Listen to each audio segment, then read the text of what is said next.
Bien, ya revisamos. Vamos a continuar. Entonces este fue un primer ejemplo. Bueno, otro ejemplo que tiene que ver con ley de Faraday. Vamos a hacer algunos más. Las redacciones son un poco largas, voy a anotarla. Dice lo siguiente. Una espira circular de alambre. Una espira circular de alambre con radio 30 centímetros y una resistencia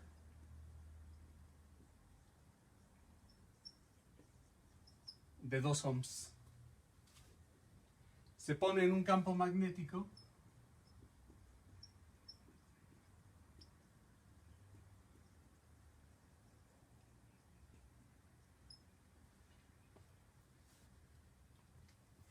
uniforme, espacialmente uniforme, que es perpendicular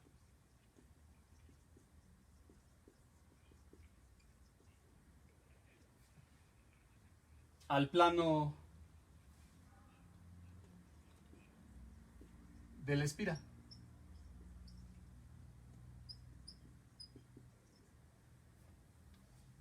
Y que se dirige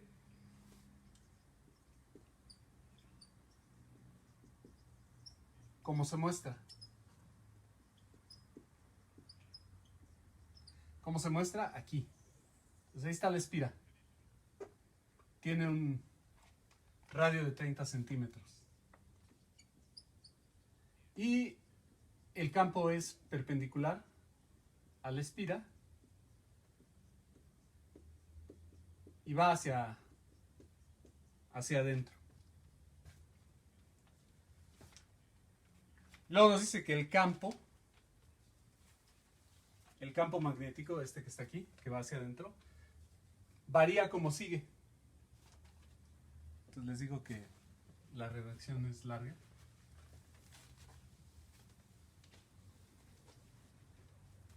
El campo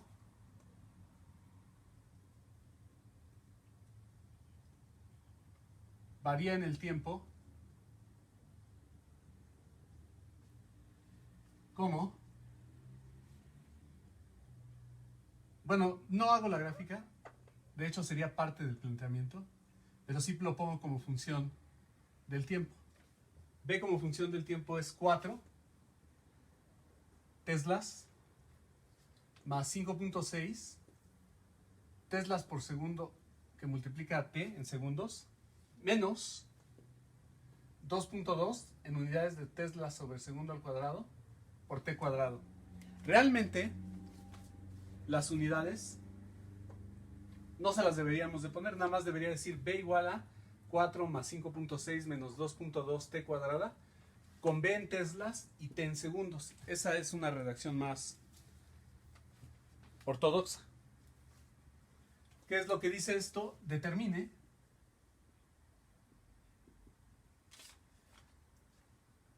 la magnitud y dirección de la corriente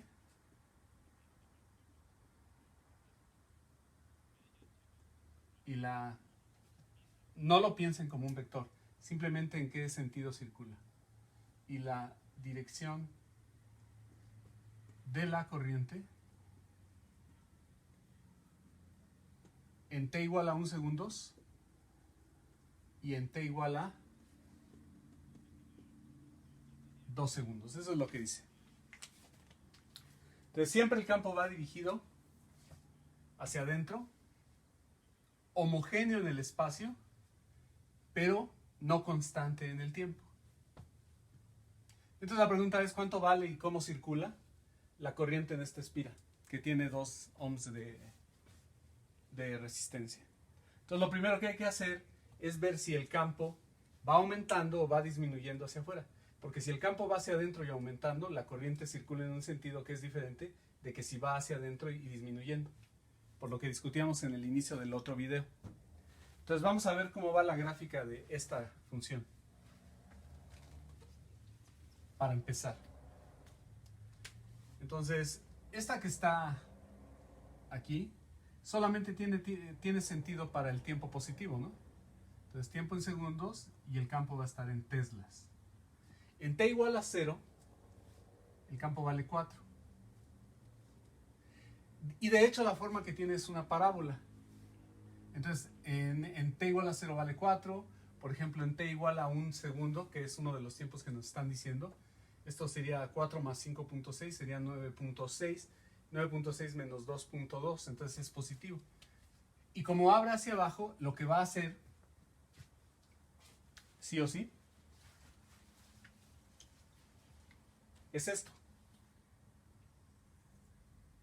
Entonces es una parábola que abre hacia abajo. El máximo lo alcanza en el vértice y podemos determinarlo. Entonces el máximo de esta función sería b' igual a 0. Entonces b' es igual a 5.6 menos 4.4t. Entonces si b' es igual a 0, estoy aquí justamente en el vértice.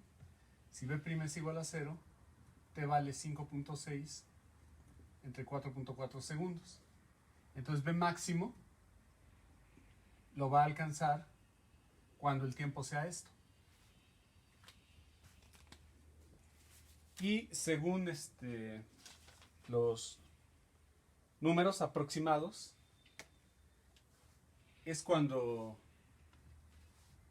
este tiempo más o menos sería 1.27. Y entonces el B máximo es aproximadamente 7.56. 7.56 teslas, más o menos. Entonces aquí, a los 1.27 segundos, el campo B, que está midiéndose en teslas, vale aproximadamente 7.56. ¿Qué quiere decir? Que en t igual a 1 va creciendo y en t igual a 2 segundos va disminuyendo. Si con esto están de acuerdo,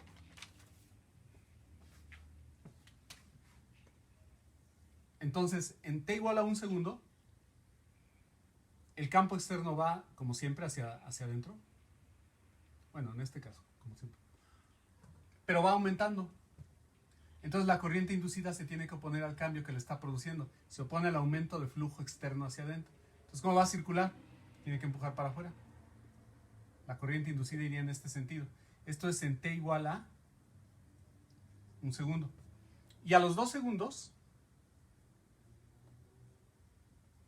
el campo externo sigue yendo hacia adentro, pero está disminuyendo. Entonces va hacia adentro y va disminuyendo, por lo tanto la corriente inducida se opone a la disminución hacia adentro y va a circular en este sentido. Esta digamos que es la corriente a 1 segundo y esta es la corriente a los 2 segundos. Entonces esa es la situación que se tiene. Ahora falta el cálculo numérico. ¿De acuerdo? Esto que está aquí, por cierto, nos va a servir y es dB en dt. Entonces cuando yo evalúe en t igual a 1, me va a dar el valor que tengo aquí, dB en dt, evaluado en t igual a 1, me da 1.2 teslas. Y cuando evalúe en 2, me va a dar dB en dt a los 2 segundos igual a 5.6 menos 8.8. ¿Sí? Entonces vamos pues ahora a hacer el cálculo de cómo van cuánto valen, ¿no?, las corrientes. Entonces, vamos a lo siguiente. Lo malo es que luego borro y luego necesito. Pero bueno, pues como no hay espacio, no hay mucho que uno pueda elegir. Entonces vamos a ver cómo iría el flujo magnético. El flujo magnético va a ser igual a la integral de b punto diferencial de área. Recuerden, esto es en t igual a 1 segundo. Entonces, si lo hago así por pasitos, vamos a hacerlo en t igual a 1 segundos. Entonces el flujo va a ser esto. Entonces, bajo estas circunstancias, el campo magnético va hacia adentro y la diferencial de área va hacia afuera. Entonces, esta integral me va a quedar la integral de tamaño de B, tamaño de dA por el coseno del ángulo que hacen estos dos vectores. Este vector va para adentro y este vector va para afuera. El de A. Entonces aquí va un coseno de 180. ¿Sobre quién estamos integrando? Sobre el área de esta espira. Sobre el área de la espira. Entonces esto va a ser igual a menos, como B es espacialmente uniforme, sale de la integral de dA. ¿Y quién me da la integral de dA? Pues el área de quién? De la espira. Área de la espira. ¿Cuál espira? Esta. La que tenía un radio ¿de cuánto? De 30, ¿no? Radio de 30 centímetros. Entonces ya tengo esta integral. Entonces la FEM va a ser igual a menos la derivada de B con respecto de... No la derivada de B. Me salto un paso. La derivada del flujo, ¿no? Magnético. Entonces, me vengo para acá y tengo menos la derivada con respecto del tiempo de menos B por el área de la espira. Ahora, ¿por qué esto? ¿Por qué este producto cambia en el tiempo? Porque lo que está cambiando es el campo. Y de hecho vimos que ahí va aumentando, ¿no? Entonces nos quedaría que esto es A de la espira por la derivada de B con respecto del tiempo. Y la derivada de B con respecto del tiempo es esto. Hay que evaluarlo ¿en dónde? En 1, ¿no? Estamos en el t igual a 1 segundo. Entonces esto me va a quedar ¿qué cosa? Área de la espira. Ya evaluado en t igual a 1 segundo. Entonces nos va a quedar 5.6 menos 4,4 es 1.2. No le meta los números. Nada más acuérdense que aquí tienen que evaluar en t igual a 1 segundo y estamos en esta situación. Pero nos piden la corriente. Entonces la corriente inducida en 1 segundo va a ser todo esto, el área de la espira, dB en dt en t igual a 1 segundo, y esto dividido entre dos, ¿entre dos qué? Entre los 2 ohms de resistencia. Y ya tenemos la corriente en este instante. Viene así, en sentido vista de frente, en sentido antihorario. ¿De acuerdo? Ahora vamos a los 2 segundos. ¿Quién es el área de la espira? Si se están preguntando. El área de la espira, como este tiene 30 centímetros, en metros es 0.3 metros. Entonces, área de la espira es igual a pi por radio al cuadrado. Entonces, esto es un número. Esto va a ser un número. Otro número, el cociente. Según los números que traigo acá, en t igual a 1 segundo, la corriente vale 0.17 amperes. Verifíquenlo, por favor. 0.17 amperes.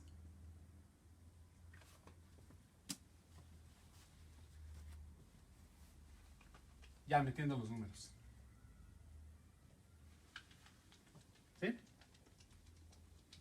Borramos ahí. Esto es a 1 segundo. Ahora vamos a los 2. Entonces, si eso ya quedó, entonces vamos ahora a los 2 segundos. va a ser prácticamente todo igual, ¿no? T igual a 2 segundos. Tengo mi integral, tengo tamaño de B, tamaño de dA, pero ahora estoy en esta situación a los 2 segundos. Entonces el campo va para adentro y el área también. Entonces en vez de tener un 180, tenemos un 0. Entonces este se cambia, entonces este se cambia y nos queda de esa manera. ¿De acuerdo? Por lo tanto, la derivada del flujo magnético con respecto del tiempo, ¿quién va a ser? Entonces voy a tomar la derivada con respecto del tiempo de B por el área de la espira. Pero entonces esto va a ser igual a el área de la espira, que es constante en el tiempo, por el dB en dt. Y entonces la FEM va a ser menos esta cosa que está aquí, el área de la espira, porque ya está derivada, ¿no? Por dB en dt. Y no me preocupé mucho por el área de la espira porque es constante y no introduce ningún signo. Pero este de aquí, noten ustedes que es esta evaluada a los 2 segundos. Entonces es negativa, ¿no? Que con este signo se va a hacer positivo. Entonces, esto va a ser dB en dt, pero evaluado en t igual a 2 segundos. Entonces negativo y negativo, pues ahí se va a compensar el signo. Entonces, ¿quién va a ser en este caso ahora la corriente? La corriente inducida, no sé qué letra usé, si mayúscula o minúscula, inducida, va a ser igual a la FEM, a los 2 segundos, que es esto. Entre la resistencia, entonces va a ser menos el área de la espira por dB en dt a los 2 segundos, dividido entre la resistencia, que ya saben que vale 2. Y circula como indica ahí, sería horario.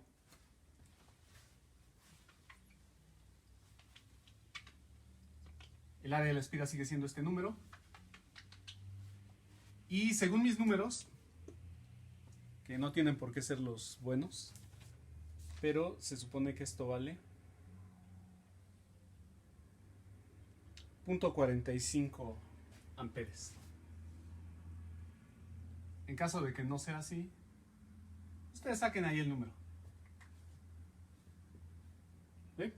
Verifíquenlo o corríjanlo. Pero ya tienen el proceso. Bien. Entonces hasta ahí este ejercicio.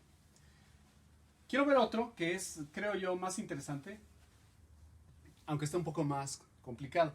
La redacción es todavía más larga, pero sí la voy a anotar. Así son estos ejemplos de la ley de Faraday. Son largos, pero hay que verlos con cuidado. Entonces dice, es otro ejemplo. Un alambre cuadrado de longitud L. Aquí hay que tener cuidado. Lo que quiere decir es que la sección transversal de ese alambre es cuadrada, de longitud L, masa M y resistencia R, resbala sin fricción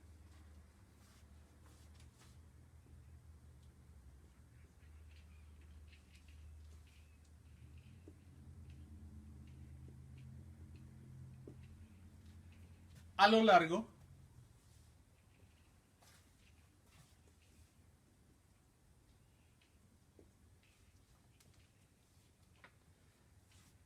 de 2 rieles paralelos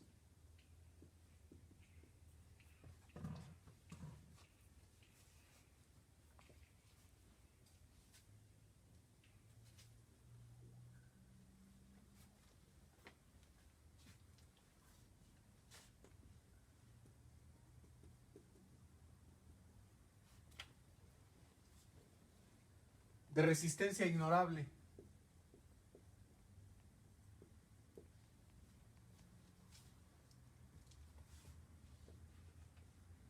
Los rieles se conectan en sus extremos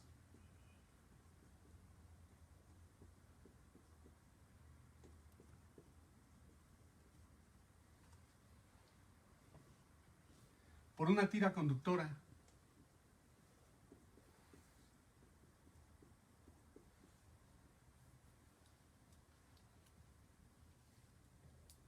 Paralela al alambre.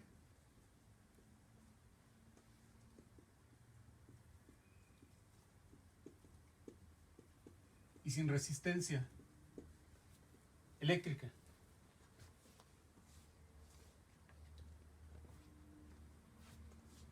Luego dice, el plano de los rieles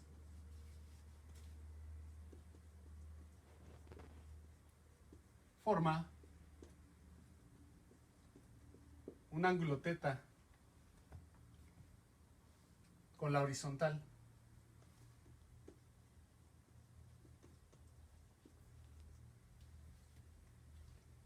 Y a través de este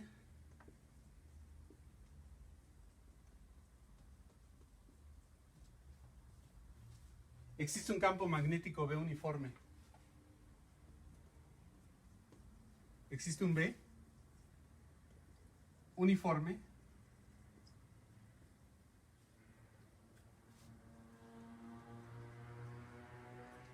y vertical.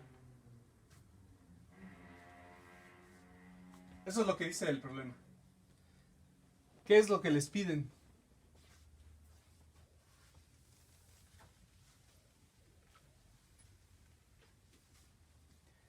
Lo que les piden es que demostrar que la velocidad terminal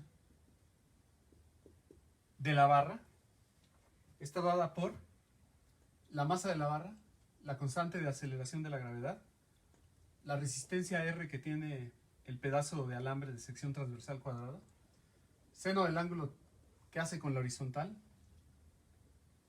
ahorita pongo un esquema, entre B cuadrado, el cuadrado de la magnitud del campo, L cuadrado, la longitud del alambre al cuadrado, coseno cuadrado de θ. Eso es lo que se quiere demostrar. Ahora, un esquema. El esquema es el siguiente. Imagínense que los rieles y el alambre forman una cuña. Es decir, voy a dibujar primero una cuña. Entonces ahí está una cuña. Este es el ángulo que hace con el eje, bueno, no con el eje, con la horizontal. Es θ. Este de aquí es un alambre que no tiene resistencia, pero es metálico. Este de acá, también. Este de aquí, también. Entonces, esto forma como el esqueleto. Y luego ustedes ponen un alambre que desde aquí hasta acá mide L y que tiene una resistencia R y una masa M. Y en esta región hay un campo que es vertical y que va así y es uniforme. ¿De acuerdo? Entonces este es B y es uniforme. El alambre mide L, masa M, resistencia R. Si lo pongo, si no dice que no hay fricción. Si no hubiera campo magnético, simplemente voy a tomarlo visto de perfil. Entonces, ahí está la cuña. Pongo el alambre, no hay fricción, pues resbala hacia abajo, ¿no? Por su propio peso. Ahora, ¿qué es lo que está pasando? Eso sería en física 1. Simplemente resbala. Y ya. No hay más. Pero aquí lo que está pasando es que por esta región,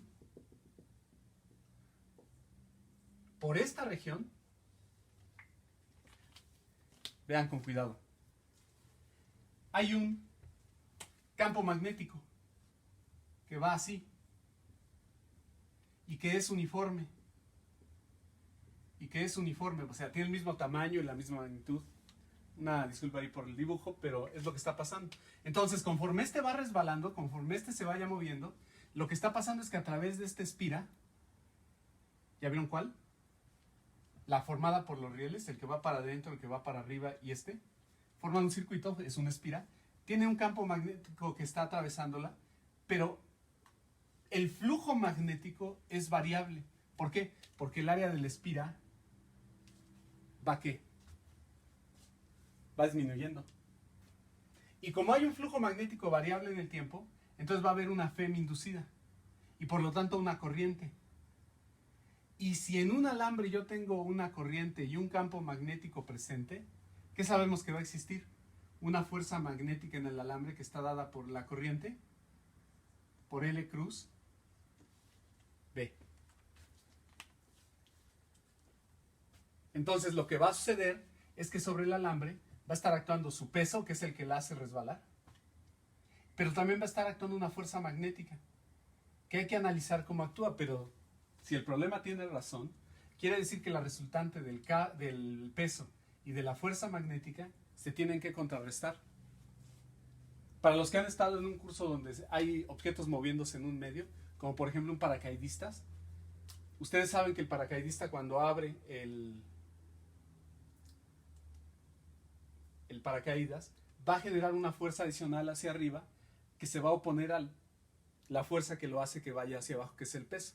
Cuando esas dos fuerzas se equilibran, no deja de caer, pues es obvio, sigue cayendo, pero adquiere una velocidad máxima y esa es la velocidad terminal. Entonces eso es un poco el espíritu de este problema.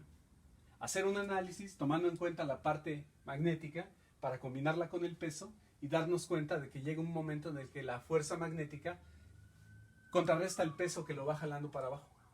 Y entonces se llega a esta velocidad terminal. Eso es lo que se quiere.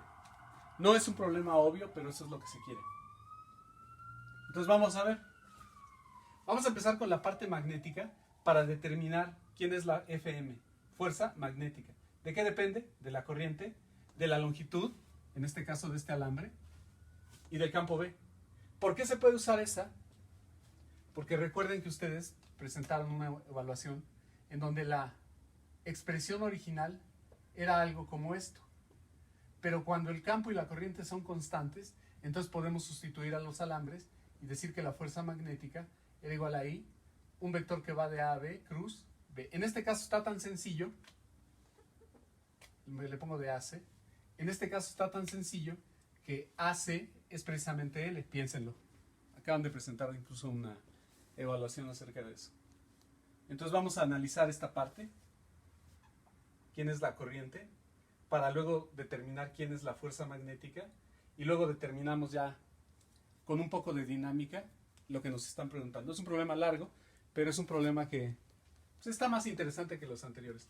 Entonces voy a borrar este y vamos a analizar, para empezar, cómo debería de circular la corriente. Vamos con la física y así ya no nos preocupamos de signos y demás.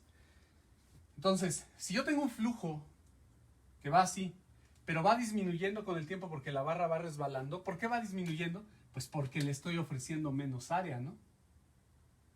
No sé si eso se ve. Conforme este va cayendo, el área neta que le estoy brindando al campo para que haga flujo, va, cuando la barra está aquí, es esta área. Cuando la barra está acá, es esta área. Cuando la barra va por aquí, es esta área. El área va disminuyendo y el campo es uniforme. Pues, ¿qué quiere decir? Que el flujo va disminuyendo. Entonces la corriente inducida debe de oponerse a la disminución del flujo en esta dirección. Por lo tanto, ¿cómo va a circular la corriente? Ah, pues la corriente va a oponerse a esa disminución. Y entonces aquí debe circular así, aquí debe circular así, así y así. ¿Por qué? Porque si me lo imagino como un circuito, entonces su área va para arriba, su autoflujo también va en este sentido, y entonces se opone a la disminución del flujo en este mismo sentido. Espero que eso quede claro. Entonces, esta es la dirección de la corriente inducida. Se opone a la disminución del flujo que va así cuando este resbala. Si eso queda claro, entonces ahora vamos a ver cuánto vale. Obviamente vale la FEM entre la resistencia. ¿La resistencia de quién? Pues de ese alambre. Entonces vamos a tratar de encontrar primero la FEM. Entonces lo primero que necesitamos para determinar la FEM es cuánto vale el flujo magnético. Entonces va para acá. El flujo magnético va a ser igual a la integral de B punto diferencial de área. Esto va a ser entonces igual a la integral. Abusados ahí. Déjenme hacer un dibujo. Este me sirve, pero bueno, lo hago otra vez acá. Este es mi circuito. Lo estoy viendo de perfil. Entonces, como la corriente circula así, el área de este va así, perpendicular al área del circuito. Este es mi diferencial de área. Y el campo magnético va así, en cada punto. Es el campo magnético. Y si me dicen, ¿y qué pasa acá? Pues el área va así, el campo va así. ¿Estamos? Entonces, es más o menos, creo yo que hasta cierto punto obvio. Si este ángulo es θ, porque es el ángulo que hace la cuña con la horizontal, y por construcción, este es de 90 grados, entonces lo que está sucediendo es que este ángulo de acá, alfa, es tal que θ más alfa, yo creo que se ve, ¿no? Es 90. ¿Por qué? Porque θ más este tienen que sumar 180. Si este ya es de 90 por construcción porque es el del área de esta, entonces es perpendicular, entonces estos dos deben de sumar 90, ¿no? 90 más 90, 180. Ahora, seguimos. Ese angulito de aquí, al que le voy a llamar omega, ¿qué cumple? Yo creo que van a estar de acuerdo. Que omega más alfa son 90 grados, porque el campo era perpendicular, era vertical. Entonces, ¿cuál es la conclusión? Que θ y omega son iguales. Es decir, el ángulo entre B y A, ¿cuánto vale? θ. Entonces esto me va a quedar. Va otra vez acá.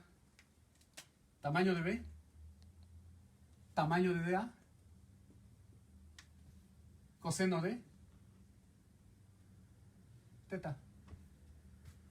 ¿De acuerdo? Voy a sacar lo que es constante. B es constante porque me dijeron que era espacialmente uniforme, ¿no? Por el coseno de θ, que es constante, por la integral de la diferencial de área. Vamos. ¿En dónde estoy integrando? Aquí. Aquí. Entonces, ¿esto quién va a ser? En este instante, el área de esto. ¿Pero cuánto es el área de esto? Una cosa es seguro. Es L de ancho y lo que mida aquí. Me van a decir, pero no conozco esta. Tienen razón. ¿Les molesta para escribir el área? Voy a borrar. Para escribir el área. Borramos aquí. Entonces ya tenían la vista así de perfilito para que vean, ¿no? Hacia adentro mide L. Vamos a ponerle estos ejes. Este va a ser el eje X y este va a ser el eje Y. Entonces, instantáneamente vamos a decir que de aquí a acá, esto que mide aquí, que sea X grande, y que lo que mide hacia adentro pues sea L. Entonces el área sería B por el coseno de θ. Lo que mide de ancho, o sea, hacia adentro, por lo que mide de aquí a acá, vamos a ponerle una X grande. Ya, ese es el área. ¿El área de quién? De la espira. ¿De cuál espira? Va otra vez. ¿Cómo se vería esto? Así, ¿no? El área de esto. El ancho por lo que mida de largo. Entonces ya tenemos cómo va el flujo. Aquí está. Entonces la FEM es igual a menos la derivada con respecto del tiempo del flujo magnético. Entonces esto es menos la B, que es constante en el tiempo, el coseno, que es constante en el tiempo, y permítanme dejar esto así. Área de la espira, pero el área de la espira es esto. Ahora, intrínsecamente, ¿de qué signo es el cambio? ¿Está aumentando o está disminuyendo el área? Está disminuyendo, entonces esto es negativo. Por lo tanto, sí o sí, esto nos va a quedar que es menos b coseno de teta por esto. Todo esto es negativo. Entonces me va a quedar por L dx en dt. Pero es negativo. Entiendan. Porque lo que importa es que el flujo magnético está disminuyendo porque este de aquí, el área está disminuyendo en el tiempo. Entonces ahí yo le pongo un menos y es igual a L por la derivada de x con respecto al tiempo. Hay que tener cuidado porque si no lo hacemos así, corremos el riesgo de malinterpretar los signos. ¿De acuerdo? Y físicamente, ¿qué es esto? Dx en dt. ¿Qué viene siendo? Exactamente la velocidad con la que la barra está bajando. Le voy a poner b subíndice x para que se entienda que con la elección de ejes que tenía, así era x. Entonces esta es la velocidad en x. ¿Sí estamos? Bien, entonces ya tenemos un buen avance. ¿Quién va a ser entonces la corriente inducida? La corriente inducida es la FEM entre la resistencia. Entonces voy a tener que esto es b coseno de teta L bx entre R. Y ahí está. Ahora se me olvidan las cosas, pero pues ni modo. Les digo, aquí el problema es el espacio, no que esté tan complicado. Entonces voy a volver a dibujar mi figurita, porque ya se me olvidó la verdad. Entonces tengo esto. Entonces el campo va así, el flujo está disminuyendo, la corriente se oponía a la disminución, entonces aquí circulaba así, si no mal recuerdo. Porque si me equivoco en eso, me voy a equivocar en todo lo demás. Entonces la corriente en el alambre de longitud L y sección transversal cuadrada, la corriente circula así, aquí circula así, aquí circula así, siempre tratando de aumentar el flujo para acá, hacia allá. Y ya tengo cuánto vale la corriente. Bien, ahora este esquema me gusta, pero lo voy a rehacer. Bueno, todavía no. Entonces vamos con la fuerza magnética. Entonces la fuerza magnética va a ser como vector. La corriente que circula en la barra es I por L como vector. Cruz, el campo magnético externo que ande por ahí. Y entonces aquí necesito mover las manos mucho. Y ustedes saben qué eso significa, hacerle el cuento. Entonces, el alambre orientado por la corriente va así, azul. El campo magnético, pongámoslo en color negro, en donde está el alambre va así, en cualquier punto del alambre. Entonces, yo tengo, si lo traslado eso para acá, que la corriente del alambre viene para acá, azul, y el campo magnético en el alambre siempre va perpendicular así. Véanlo. Lo arranco. Lo muestro. L, orientado, y B. Lo roto otra vez para regresarlo. Necesito que ustedes me digan, ¿quién es L cruz B? Azul, cruz negro.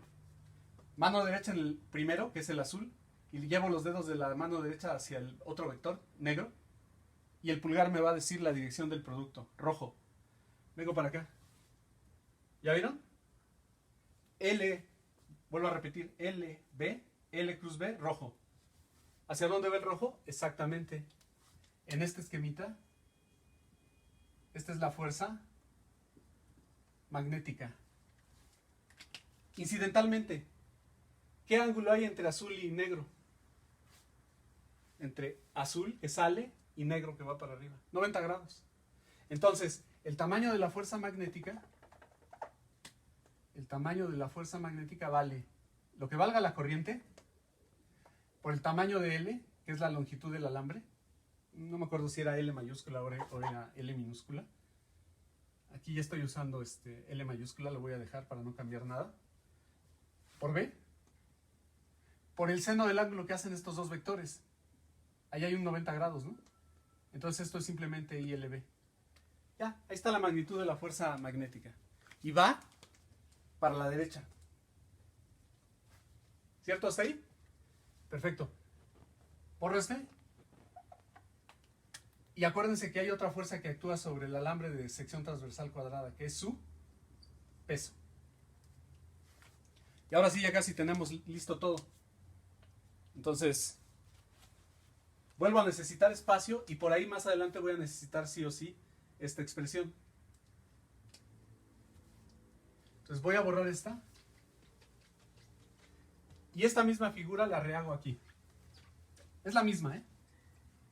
Nada más que como ustedes pueden ver, el problema crece. O sea, sí es un problema largo. Entonces, esta misma figura es la horizontal. Hace un ángulo θ con la horizontal. En este punto va el alambre. Hay una fuerza que va así, horizontal. Pero si este es horizontal, entonces son paralelas. La cruzo así y por sí o sí, este ángulo es θ. Aquí va el peso, CMG. Este ángulo de aquí es lo que le falta para hacer 90 grados. ¿Sí o no? Este más este son 90 grados, forman un triángulo rectángulo. Voy a construir una raya perpendicular al plano. Esta raya va a ser el eje Y si ustedes quieren. Y recuerden que habíamos definido el eje X hacia acá. Entonces, si este ángulo es lo que le falta a este para 90 y entre esta raya y esta raya hay 90 grados, porque esta por construcción es perpendicular al plano, entonces este ángulo también sí o sí vale 90, ¿no? Digo θ, porque θ más este, 90. Este más este, 90. Por lo tanto, este tiene que ser igual a este. ¿Estamos de acuerdo?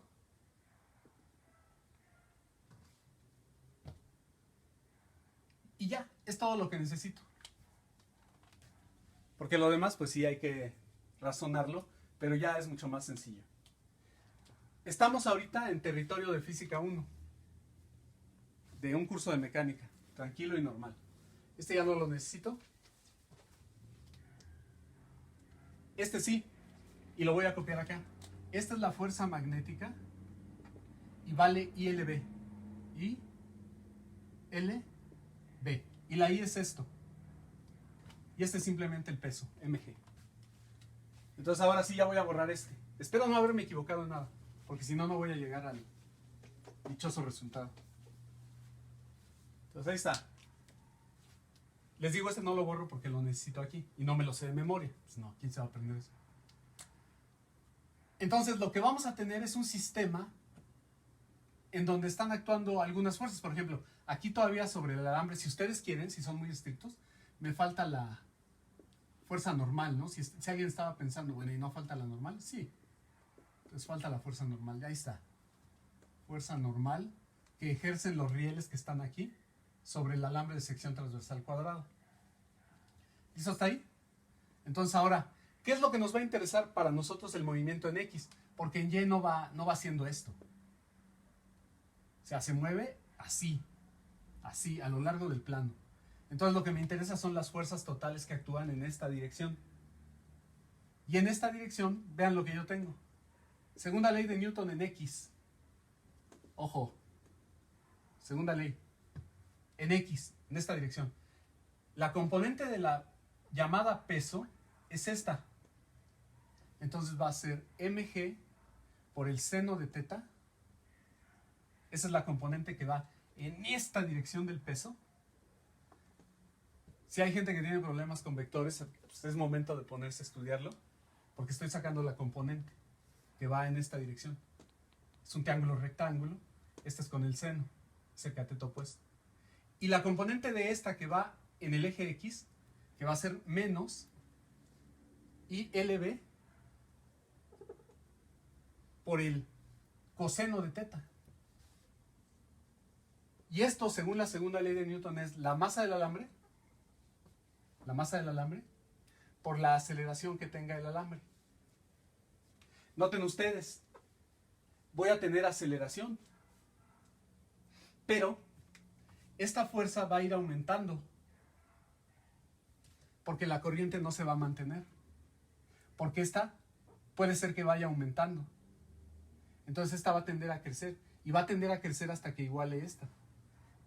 Si en algún momento esta rebasa esta, empezaría a subir, pero eso no se ha observado. Entonces, ¿cuándo se alcanza? Bueno, déjenme sustituir. Entonces tengo que mg seno de teta menos, ¿quién es I? I es esto, b coseno de teta L, bx entre R por L por B por el coseno de teta es igual, perdón, pero ya no cabe, es igual a m por la aceleración en x. Entonces vuelvo a repetir, esta va, al inicio vale 0, y entonces al inicio la aceleración es simplemente g seno de teta, pero empieza a bajar y empieza a haber un efecto electromagnético.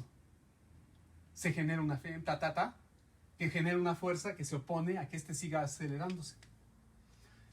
Entonces, como esta va variando, ¿cuándo alcanza su velocidad terminal? Si AX es igual a 0, BX es igual a la velocidad terminal.